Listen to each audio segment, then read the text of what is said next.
అందరికీ నమస్కారం. శ్రీనివాస్ చెప్పే కథలకు మీ అందరికీ స్వాగతం. మీ అందరి కోరికపై కొమ్మూరి సాంబశివరావు గారు రాసిన మరొక సీరియల్ని నేను ఈరోజు స్టార్ట్ చేస్తున్నాను.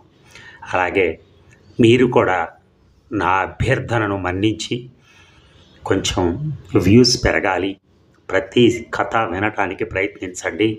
ఉన్నది 1800 మంది కనపడుతున్నారు, కానీ ఎక్కడా కూడా అట్లీస్ట్ 70, 80, 100 వ్యూస్ కూడా రావట్లేదు. మీరు నన్ను గనక మీ అభ్యర్థనని ఇలా నేను క్లియర్ చేసినప్పుడు నా అభ్యర్థనని మీరు కూడా అంతో ఎంతో చూడాలి కదా. సో ఈ రోజు నుంచి వ్యూస్ పెరుగుతాయి. నా టీం కత్తి లాంటి టీం అని నేను అనుకునేటట్టుగా మీరు చేయండి. మీకు ఇంతకంటే మంచి మంచి సీరియల్స్ కానీ స్టోరీస్ కానీ వినిపించడానికి నా వంతు ప్రయత్నం నేను చేస్తూనే ఉంటాను. ఇప్పుడు మనం వినబోయే సీరియల్ కొమ్మూరి సాంబశివరావు గారు రచించినటువంటి అడుగు పడితే అపాయం మొదటి భాగంలోకి వెళ్దాం మనం. Hello, detective Yugandhar speaking. Hello, నా పేరు ఫిరోజ్. గ్రాండ్ హోటల్లో నెంబర్ 74 గదిలో ఉంటున్నాను. మీ సహాయం కావాలి. ఏమిటా సహాయం? మీతో ప్రత్యక్షంగా మాట్లాడాలి. వెంటనే బయలుదేరొస్తే మీరు మీ ఆఫీస్లో ఉంటారా? ఇప్పుడు 7:30 అయింది. అరగంటలో రాగలరా మీరు? వెంటనే బయలుదేరుతున్నాను. ట్యాక్సీ ఎక్కొస్తాను. ఆల్ రైట్ అని యుగంధర్ రిసీవర్ పెట్టేశారు. క్లయింటా అడిగాడు యుగంధర్ అసిస్టెంట్ రాజు. అవును అని యుగంధర్ లా జర్నల్ తిరిగేస్తున్నాడు. బయటికి వెళదామనుకున్న రాజు క్లయింట్ వస్తున్నాడని ఆగిపోయాడు. గోడ గడియారం 8 గంటలు కొట్టింది. లా జర్నల్ చదువుతూ టైం యుగంధర్ గమనించలేదు. సార్ పిలిచాడు రాజు. 8 దాటుతోంది. ట్యాక్సీ దొరకలేదేమో, చూద్దాం. 8:30 అయింది. సార్, గ్రాండ్ హోటల్ నుంచి నడిచిన ఈ పాటికి వచ్చి ఉండొచ్చు. రావటం మానుకున్నాడేమో అన్నాడు రాజు. మానుకుని ఉండొచ్చు, ఫోన్ చేసి కనుక్కుంటా అని రిసీవర్ తీసి గ్రాండ్ హోటల్ అడిగారు Raju. Yes, grand hotel reception. Room number 74లో మిస్టర్ ఫిరోజ్ అనే ఆయన ఉన్నాడు కదా, ఆయన గదికి కనెక్ట్ చేయండి. ఒక్క నిమిషం. రాజు రిసీవర్ చెవి దగ్గరే పెట్టుకున్నాడు. నిమిషం తర్వాత ఎవరో మాట్లాడుతున్నది అవతల నుంచి ప్రశ్న వినపడింది. మిస్టర్ ఫిరోజ్ అడిగారు రాజు. మీరెవరో చెప్పండి దబాయింపుగా అడిగాడు అవతల నుంచి. రాజు నవ్వుతూ నేనెవరో చెప్పమని దబాయిస్తున్నాడు అని రిసీవర్ యుగంధర్కి ఇచ్చాడు. నవ్వెందుకు అడిగాడు అతను. దబాయిస్తున్నది ఎవరో కాదు, మన స్నేహితుడు detective inspector Swarajyarao. Hello inspector, Yugandhar speaking. Firoz అనే అతని కోసం రాజు టెలిఫోన్ చేశాడు. ఏమైంది ఏమిటి అడిగాడు. యుగంధరా, ఫిరోజ్ మీ క్లయింటా? కాదు, నన్ను కలుసుకోవాలన్నాడు. వెంటనే బయలుదేరొస్తున్నానని 7:30కు ఫోన్ చేశాడు. దేనికోసం మిమ్మల్ని కలుసుకోవాలన్నాడు? చెప్పలేదు. ఫిరోజ్ ఆత్మహత్య చేసుకున్నాడు చెప్పాడు ఇన్స్పెక్టర్. ఆత్మహత్య? ఎప్పుడు, ఎలా చేసుకున్నాడు? 8:05 అప్పుడు కిటికీలోంచి కిందకు దూకాడు. ఎవరో ఒక అతను హోటల్ మేడ మీద నుంచి కిందకు దూకి ఆత్మహత్య చేసుకుంటే డిటెక్టివ్ ఇన్స్పెక్టర్ స్వరాజ్యరావు ఎందుకు దర్యాప్తు చేస్తున్నారో అన్నాడు యుగంధర్. నేను దర్యాప్తుకు రాలేదు, వేరే ఒక పని మీద పోలీస్ కారులో గ్రాండ్ హోటల్ ముందు నుంచి వెళ్తున్నాను. ఆ ఫిరోజు కిటికీలోంచి తిన్నగా నా కారులోకి దూకాడు. స్థానిక పోలీస్ ఇన్స్పెక్టర్ ఇక్కడే ఉన్నారు, ఆయన దర్యాప్తు చేస్తున్నారు. అలాగా, ఫిరోజ్ ఆత్మహత్య చేసుకోవటం విచిత్రంగానే ఉంది. నా సహాయం కావాలని, నాతో మాట్లాడాలని, 8 గంటల లోపుగా వస్తానని ఫోన్లో చెప్పాడు. నిరాశ నిస్పృహ అతని మాటల్లో ఏం ధ్వనించలేదే. ఏదో చిక్కులో ఇరుక్కుని ఉంటాడు, లేకపోతే మీ సహాయం ఎందుకు? మిమ్మల్ని కలుసుకున్నా తనకు సహాయం చేయలేరని నిశ్చయించుకుని నిరాశతో ఆత్మహత్య చేసుకుని ఉంటాడు. మీరు చెప్పిన విషయం డివిజనల్ ఇన్స్పెక్టర్కి చెప్తాను. థ్యాంక్ యూ అని యుగంధర్ రిసీవర్ పెట్టేశాడు. ఆత్మహత్య అయి ఉంటుందా అడిగాడు రాజు. మనకెలా తెలుస్తుంది? ఇన్స్పెక్టర్ స్వరాజ్యరావు స్థానిక ఇన్స్పెక్టర్ ఆత్మహత్య అని నిర్ణయించారంటే ఆత్మహత్య అయి ఉండాలి.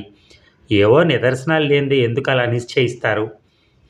యుగంధర్ అంటూ ఉండగా టెలిఫోన్ మోగింది. Trunk call for mister Yugandhar from Delhi. Yes, Yugandhar speaking. Party on the line, speak up అన్నది operator. Hello Yugandhar, Bhandarkar of the special branch here. Hello mister Bhandarkar. Grand hotel 4వ అంతస్తులోంచి ఫిరోజ్ అనే అతను కిందకు దూకి ఆత్మహత్య చేసుకున్నాడు అరగంట కింద. మా డిపార్ట్మెంట్ తరపున మీరు దర్యాప్తు చేయాలి. ఏం దర్యాప్తు అడిగాడు యుగంధర్. మా ఏజెంట్ మిమ్మల్ని కలుసుకుంటాడు. ఎప్పుడు? ఈ పాటికి మీ దగ్గరికి వస్తూ ఉండాలి. అయితే సరే, మళ్ళీ రేపో ఎల్లుండో మీకు ఫోన్ చేస్తాను చెప్పాడు భండార్కర్. యుగంధర్ రిసీవర్ పెట్టేశాడు. భండార్కర్ అర్జెంట్ ట్రంక్ కాల్ చేశారంటే స్పెషల్ బ్రాంచ్కి ఫిరోజ్కి సంబంధం ఉందంటే ఇది చాలా ఇంట్రెస్టింగ్ కేసుగా తయారయ్యేటట్టుంది అన్నాడు రాజు. అంతలో కాలింగ్ బెల్ చప్పుడైంది. రాజు లేచి వెళ్ళి తలుపు తెరిచి ఎవరు అడిగాడు. ఆ వచ్చిన మనిషి జవాబు చెప్పలేదు. చటక్కన పిస్తోలు తీసి రాజు ఛాతీ మీద పెట్టి, మాట్లాడకు, 2 అడుగులు వెనక్కి వెయ్యి అన్నాడు. తలుపుకు అవతల చీకటి. అతను చీకట్లో నిల్చున్నాడు. మంచి పొడుగు, లావు, నల్లని సూటు, ఫెల్ట్ హ్యాట్. అంతే రాజు కనిపించింది. 2 అడుగులు వెనక్కి వేయక తప్పింది కాదు రాజుకి. చేతులు పైకెత్తిపెట్టి వెనక్కి తిరుగు. యుగంధర్ ఎక్కడున్నాడు? జవాబు చెప్పొద్దు. ఆ గదిలోకి నన్ను తీసుకెళ్ళు. అరిచినా ఏదైనా గొడవ చేసినా చస్తావు. రాజు ఏదైనా సాహసం చేయడానికి అవకాశం లేదు. తనేమైనా చేస్తే అది సాహసం కాదు, తెలివి తక్కువ అవుతుంది. తనేం చేసినా వీపు మీద ఆనించున్నవి పిస్తోలు పేలుతుంది. నెమ్మదిగా అడుగు తీసి అడుగు వేస్తున్నాడు Raju. Consulting room swing doors సందులోంచి యుగంధర్ కనిపిస్తున్నాడు. రాజు మెదడు ఉరకలు వేస్తోంది. యుగంధర్ని హెచ్చరించడం ఎలా? స్వింగ్ డోర్స్ తోసుకొని లోపలికెళ్ళు రహస్యంగా చెప్పాడు వెనకున్నతను. రాజు స్వింగ్ డోర్స్ బలంగా ఒక తోపు తోసి చటక్కన ముందుకి నేల మీద పడి చకచక పక్కకు దొర్లుతూ బివేర్ సార్ అని అరిచాడు. స్ప్రింగ్ డోర్స్ని రాజు వదిలేయగానే అవి విసురుగా వెనక్కి వెళ్ళి పిస్తోలు పట్టుకున్న అతని మొహానికి తగిలాయి. ఆ దెబ్బకు అతని చేతిలో ఉన్న పిస్తోలు కింద పడింది. రాజు హెచ్చరిక వినగానే యుగంధర్ కుర్చీలోంచి లేచి కిందకి జారి బల్ల వెనక కూర్చుని జేబులోంచి పిస్తోలు తీశాడు. అతని చేతిలోంచి పిస్తోలు కింద పడి చప్పుడు కాగానే రాజు స్ప్రింగ్లో లేచాడు. దబదబా అడుగుల చప్పుడు. అతను పరిగెత్తి పారిపోతున్నాడు. రాజు సందేహించలేదు. తను పరిగెత్తాడు. అతను వీధి తలుపు తెరుచుకుని వెళ్ళటం చూసి ఒక గంతులో వీధి తలుపు చేరుకున్నాడు. మూసుకొనుంది. లాగాడు. తెరుచుకోలేదు. బయట గడియ పెట్టాడు. క్విక్, వెనక వైపుకి అన్నాడు రాజు. యుగంధర్ పరిగెత్తాడు. వెనకే రాజు పరిగెత్తారు. 2 డిటెక్టివ్లు వెనక తలుపు తెరుచుకుని తోటలోకి వెళ్ళి గేటు తెరుచుకుని వీధిలోకి వెళ్ళారు. వీధిలో ఎవ్వరూ లేరు. రాజు పరిగెత్తబోయాడు. యుగంధర్ రాజు చేయి పట్టుకుని, ప్రయోజనం లేదు, కారులోనో మోటార్ సైకిల్ మీదో వెళ్ళిపోయి ఉంటాడు, దొరకడు అన్నాడు. తర్వాత 2 డిటెక్టివ్లు ఇంట్లోకి వెళ్ళారు. డామిట్, నేను కాస్త జాగ్రత్తగా ఉంటే పట్టుకునేవాడిని అన్నాడు రాజు విసుగ్గా. నీ తప్పే ఉంది. భండార్కర్ ఏజెంట్ వచ్చాడు అనుకున్నాం మనం. అసలు అతను ఎవరు? ఎందుకు వచ్చాడు? దొంగ అయితే కాదు. దొంగిలించడానికి మన ఇంట్లో ఏముంది? మనల్ని బెదిరించి ఏదో రహస్యం తెలుసుకోవటానికైతే రాలేదు. అంత మూర్ఖుడు కాదు. నిన్నేమీ చేయకుండా నేనున్న గదిలోకి తీసుకెళ్ళమన్నాడు. అంటే నన్ను చంపడానికే వచ్చి ఉండాలి. సమయానికి నువ్వు గనక కిందకు దొర్లి నన్ను హెచ్చరించుండకపోతే. థ్యాంక్స్ రాజు అన్నాడు యుగంధర్ రాజు భుజం తడుతూ. ప్రస్తుతం మనం దర్యాప్తు చేస్తున్న కేసు ఏదీ లేదు కదా. మిమ్మల్ని హత్య చేయడానికి ఎవడొస్తాడు? పాత కేసుల్లో మనం పట్టుకున్న మనిషి ఎవరైనా కసిపెచ్చుకుని వచ్చుంటాడా? జైలు శిక్ష అనుభవించి బయటకు వచ్చిన వాడెవరూ సామాన్యంగా మన జోలికి వెంటనే రాడు. మనం దర్యాప్తు చేస్తున్న కేసు లేదంటావే? భండార్కర్ ఫోన్ చేసి ఫిరోజ్ చావు గురించి దర్యాప్తు చేయమని అడిగాడు కదా, మర్చిపోయావా? అన్నట్టు స్పెషల్ బ్రాంచ్ ఏజెంట్ నన్ను కలుసుకోవడానికి వస్తాడని భండార్కర్ చెప్పాడు. అతనెందుకు రాలేదు? యుగంధర్ బల్ల సొరుగు తెరిచి పిస్తోలు ఓ చిన్న తోలు పెట్టే తీసుకుని పదరాజు వెళ్దాం అన్నాడు. ఎక్కడికి సార్? స్పెషల్ బ్రాంచ్ ఏజెంట్ వస్తాడేమో, కాచుకోవద్దు అడిగాడు రాజు. వస్తే మనం వచ్చేదాకా కాచుకుని ఉంటారు. కొంచెం తెలివైన వారైతే మనం గ్రాండ్ హోటల్కి వెళ్ళామని ఊహించుకుని అక్కడికి వస్తారు అన్నాడు యుగంధర్. ఇక గ్రాండ్ హోటల్ ముందు జనం గుంపుగా నిలబడున్నారు. ఒక పోలీస్ వ్యాన్, ఒక పోలీస్ కార్ పేవ్మెంట్ పక్కగా ఆగి ఉన్నాయి. 4 కానిస్టేబుల్స్ నిల్చున్నారు. రాజు క్రెజ్లర్ కారుని పోలీసు వెనక వ్యాన్ వెనక ఆపాడు. ఓ కానిస్టేబుల్ యుగంధర్ని గుర్తుపెట్టి సెల్యూట్ చేశాడు. ఇన్స్పెక్టర్ స్వరాజ్యరావు ఇంకా ఇక్కడే ఉన్నారా? అడిగాడు యుగంధర్. Yes sir.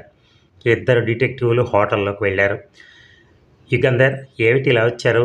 ఇందాక ఫోన్ చేసినప్పుడు వస్తున్నానని చెప్పలేదే అన్నాడు స్వరాజ్యరావు. మీతో ఫోన్లో మాట్లాడిన తర్వాత నిశ్చయించుకున్నాను ఇన్స్పెక్టర్.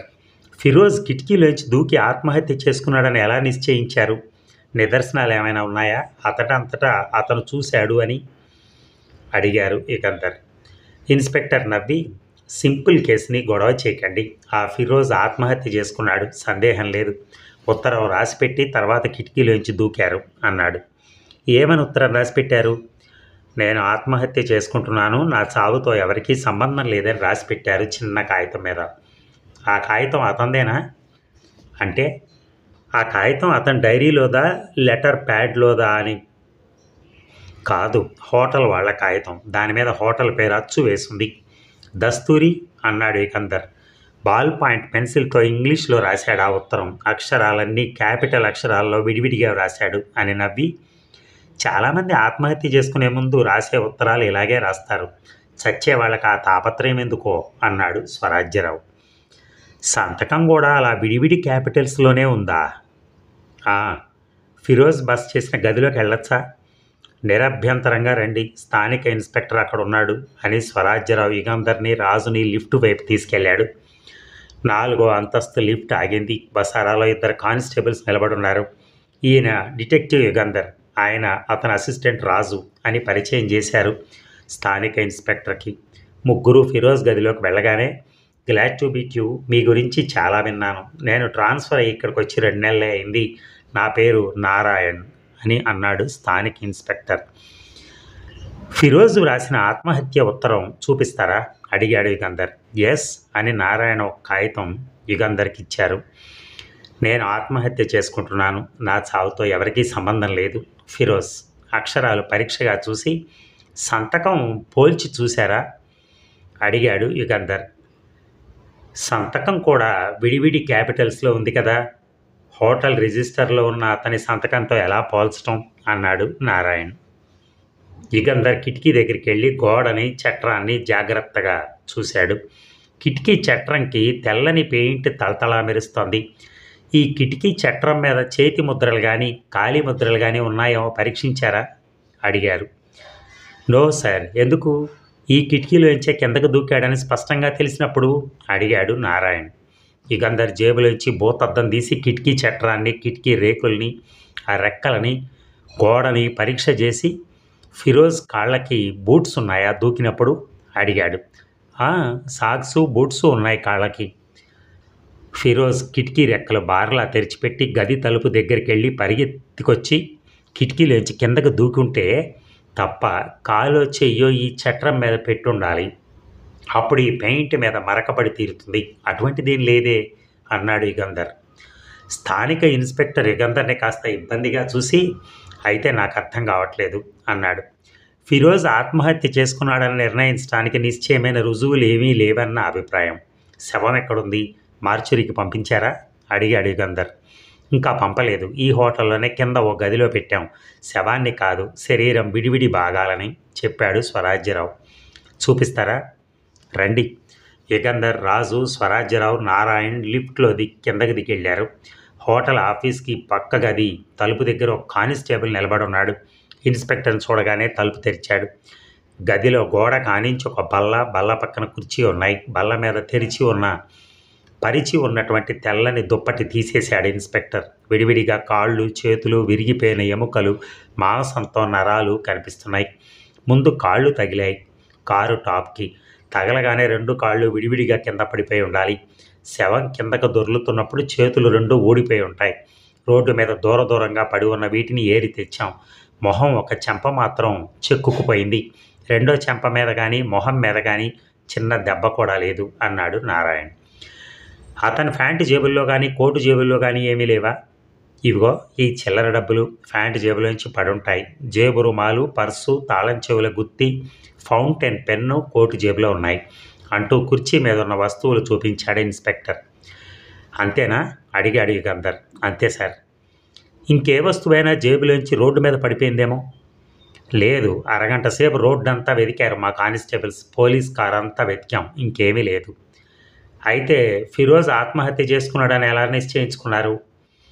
ఇన్స్పెక్టర్ కుర్చీ మీద వస్తువుల్ని పరీక్షగా చూసి, ఫిరోజ్ ఆత్మహత్య చేసుకోలేదని రుజువు చేసే వస్తువులు వీటిలో ఏమైనా ఉన్నాయా అని అడిగాడు. ఆత్మహత్య చేసుకుంటున్నాను అని రాసిన ఉత్తరం బాల్ పాయింట్ పెన్సిల్తో రాసింది, కానీ బాల్ పాయింట్ పెన్సిల్ అతని జేబులో లేదు అన్నాడు రాజు. జేబులో లేదు నిజమే, కానీ అతని గదిలో దిండు కిందో బల్ల సొరుగులోనో పెట్టెలోనో ఉందేమో అన్నాడు నారాయణ నవ్వుతూ.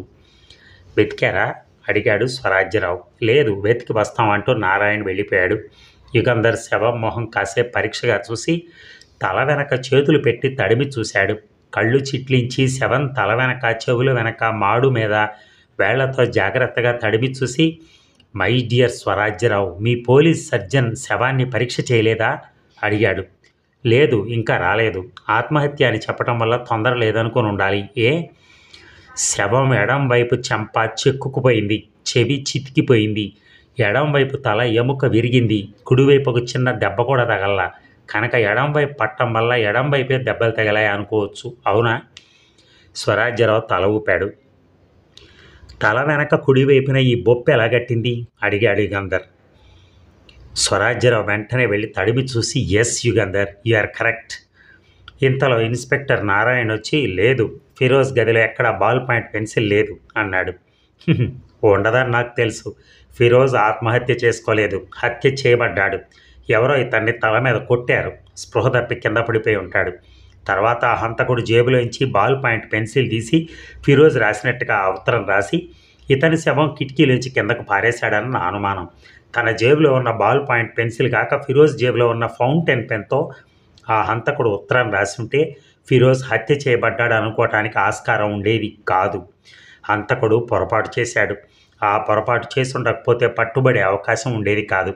అదేగాక ఫిరోజ్ ఎడమవైపు పట్టం, ఎడంవైపు మాత్రమే దెబ్బలు తగలటం హంతకుడి దురదృష్టం. What a complication sir, simple ఆత్మహత్య అనుకున్నాను అన్నాడు ఇన్స్పెక్టర్ నారాయణ్. స్వరాజ్యరావు నవ్వి, ఎప్పుడైతే యుగంధర్ ఫిరోజ్ కోసం టెలిఫోన్ చేశాడో అప్పుడే తెలుసు నాకు ఇది సింపుల్ కేసు కాదని. ఈ కేసులో మీ ఇంట్రెస్ట్ ఏమిటో చెప్తారా అని అడిగాడు యుగంధర్ని. స్పెషల్ బ్రాంచ్ డైరెక్టర్ బండార్కర్ నన్ను దర్యాప్తు చేయమన్నారు. వాళ్ళ ఏజెంట్ నన్ను కలుసుకొని వివరాలు చెప్తారని చెప్పారు. కానీ ఆ ఏజెంట్ రాలేదు సరిగదా, ఇంకెవడో వచ్చి నన్ను చంపడానికి ప్రయత్నించాడు. గుడ్ గాడ్, వాడిని పట్టుకున్నారా అడిగాడు స్వరాజ్యరావు. లేదు, పారిపోయాడు. మీకు చిక్కకుండా పారిపోయాడంటే చాలా గటికుడు అయి ఉండాలి. యుగంధర్ నవ్వి, ఫిరోజ్ హత్య చేయబడ్డాడు, అందులో సందేహం లేదు. నన్ను హత్య చేయడానికి చేసిన ప్రయత్నానికి ఫిరోజ్ హత్యకి ఏమైనా సంబంధం ఉందా లేదా అనేది ప్రశ్న అన్నాడు. ఎందుకు సంబంధం ఉండాలి అడిగాడు స్వరాజ్యరావు. ఫిరోజ్ నాకు టెలిఫోన్ చేసి అరగంటలో వస్తానని చెప్పాడు. నన్ను కలుసుకోకముందే హత్య చేయబడ్డాడు. ఏదో విషయం ఫిరోజ్ నాకు చెప్పకుండా ఉండేందుకే అతను హత్య చేయబడ్డా? నేను ఆ విషయం గురించి దర్యాప్తు చేయకుండా ఇంకెవరికి చెప్పకుండా ఉండేందుకే నన్ను హత్య చేయడానికి ప్రయత్నించారా అన్నాడు యుగంధర్. సారీ యుగంధర్, మీ వాదనలో లోపం ఉంది. ఏదో విషయం మీకు చెప్పకుండా ఉండేందుకు ఫిరోజ్ హత్య చేయబడి ఉంటే అంతవరకు అతను మీకు ఆ విషయం చెప్పలేదని, మిమ్మల్ని కలుసుకుని ఆ విషయం చెప్తాడని భయపడి ఫిరోజ్ని హత్య చేసి ఉండాలి. మిమ్మల్ని కలుసుకుని మీకు ఆ విషయం చెప్పకముందే ఫిరోజ్ని హత్య చేసినప్పుడు మిమ్మల్ని హత్య చేయడానికి ప్రయత్నించడం అనవసరం కదా. మీకు ఆ విషయం ఏమిటో తెలియదుగా అన్నాడు Swarajyarao. Yes, you are correct. Firoz నాకు టెలిఫోన్లో ఏం చెప్పాడో హంతకుడికి తెలియదనే అనుకోవాలి. ఫిరోజ్ నన్ను కలుసుకుంటాడని అతనికి తెలుసు, అందుకే నన్ను కలుసుకోకముందే హత్య చేశాడు. ఆ విషయం ఏమిటో సూచనగా నాకు టెలిఫోన్లో చెప్పాడేమోనని భయంతో నన్ను హత్య చేయడానికి ప్రయత్నించాడు అని మనం అనుకోవాలి అన్నాడు యుగంధర్. అసలు ఈ ఫిరోజ్ ఎవరు, ఎక్కడి నుంచి వచ్చాడు, ఏమిటి ఇతను ఉద్యోగం, ఇవన్నీ కనుక్కోవాలి అన్నాడు ఇన్స్పెక్టర్ స్వరాజ్యరావు. ఇది హత్య కేసు అయితే మీరు ఈ కేసు ఛార్జీ తీసుకోవటం మంచిదేమో అన్నాడు స్థానిక ఇన్స్పెక్టర్ నారాయణ్. స్వరాజ్యరావు తలూపి, కమిషనర్కి ఫోన్ చేసి రిపోర్ట్ ఇవ్వండి, నేను ఇక్కడే ఉన్నానని చెప్పండి. కమిషనర్ నన్ను ఛార్జీ తీసుకోమంటే తీసుకుంటాను అన్నాడు. నారాయణ్ టెలిఫోన్ చేయడానికి వెళ్ళిపోయాడు. మనం హోటల్ మేనేజర్తో మాట్లాడదాం అన్నాడు యుగంధర్. అదిగో అక్కడ ఉన్నాడు మేనేజర్, పిలుస్తాను అని స్వరాజ్యరావు వెళ్ళి మేనేజర్ని పిలుచుకొచ్చాడు. మరి ఈ భాగం ఇంతటితో ముగిద్దామా? మళ్ళీ ఇంకొక 2 అవర్స్లో ట్రై చేద్దాం. Thank you.